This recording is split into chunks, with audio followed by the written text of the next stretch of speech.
శ్రీరాముడి యొక్క తత్వాన్ని ప్రచారం చేయడానికి రామానుజాచార్యులు ఆయన జీవితాన్ని అంకితం చేశారు, దారపోశారు ఆయన జీవితాన్ని. శ్రీరామానుజాచార్యులు సంప్రదాయంలో పుట్టాడు అంటే గాయత్రి మంత్రం ఒకటి చదవంగా నువ్వు హిందూ అయిపోతావా? ఒక్కొక్కడికి ఒళ్ళు బలిసి కొట్టుకుంటున్నారు. మళ్ళీ కత్తి మహేష్ గడికి మళ్ళీ చెప్తున్నాను నేను, నీకు రామాయణం గురించి మాట్లాడాలి అని ఉంటే మాట్లాడదాం రా. రాముడు చేసిన ప్రతి దానికి ధర్మంతో ముడిపడి ఉంది రామాయణం. వాలిని చంపాడు చెట్టుచాటు నుంచి, అది అధర్మం, మోసగాడు ఏదో అంటున్నావు.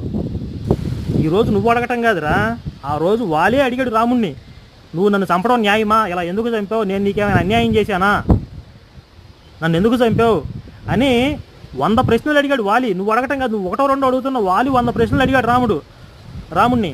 రాముడు ప్రతి దానికి సమాధానం చెప్పాడు వాలికి.